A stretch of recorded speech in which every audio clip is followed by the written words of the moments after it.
pitié. Ô Christ, prends pitié.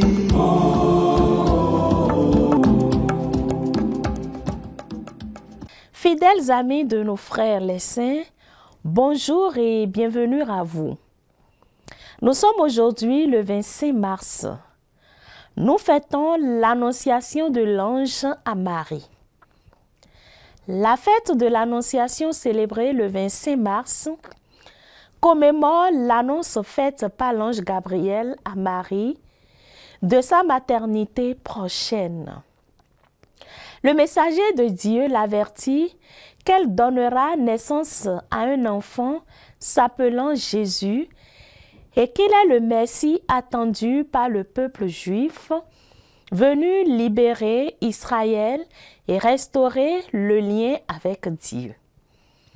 La date de l'Annonciation a très probablement été fixée une fois celle de la naissance du Christ établie.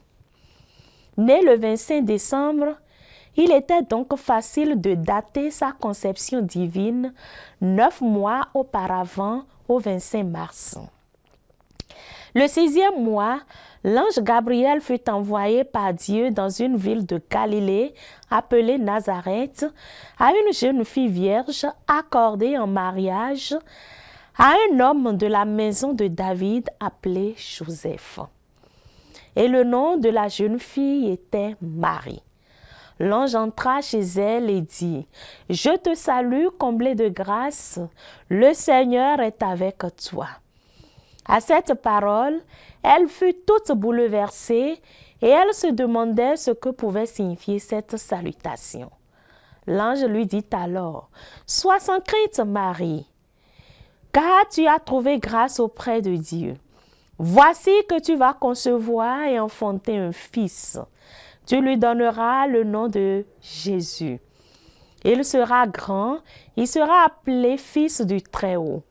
Le Seigneur Dieu lui donnera le trône de David, son père. Il régnera pour toujours sur la maison de Jacob et son règne n'aura pas de fin. » Marie dit à l'ange, « Comment cela va-t-il se faire puisque je ne connais pas d'homme ?» L'ange lui répondit, « L'Esprit Saint viendra sur toi et la puissance du Très-Haut te prendra sous son ombre. C'est pourquoi celui qui va naître sera saint, il sera appelé Fils de Dieu. Or, voici que dans sa vieillesse, Élisabeth, ta parente, a conçu elle aussi un fils et en est à son 6e mois, alors qu'on l'appelait la femme stérile. Car rien n'est impossible à Dieu. » Marie dit alors, « Voici la servante du Seigneur, que tout m'advienne selon ta parole. » Alors l'ange la quitta. L'attitude réceptive de Marie à cette parole étonnante est devenue un modèle pour tout chrétien qui cherche à accueillir la parole de Dieu. Dans les évangiles, Marie apparaît comme une jeune femme juive, pieuse et pétrie des prières, textes et psaumes qui nourrissent sa pratique religieuse quotidienne. Ayant connaissance de l'oracle du prophète Isaïe, elle attend avec tout le peuple hébreu un signe de la venue de Dieu sur terre dans le corps d'un enfant né d'une vierge. Le Seigneur lui-même vous donnera un signe. Voici la jeune femme est enceinte. Elle va enfanter un fils et on l'appellera Emmanuel, c'est-à-dire Dieu avec nous. D'abord troublée d'être objet de la grâce divine, Marie accepte avec confiance la proposition qui lui est faite d'enfanter le Fils de Dieu par la grâce de l'Esprit Saint. En théologie, le fiat désigne le oui de la Vierge Marie lorsqu'elle accepte de porter le Verbe. On le traduit par « qu'il me soit fait selon ta parole » ou « ainsi soit-il » et il renvoie au lien établi. Marie répond tout en confiance et obéissance. Ainsi s'établit le lien entre l'humanité et Dieu.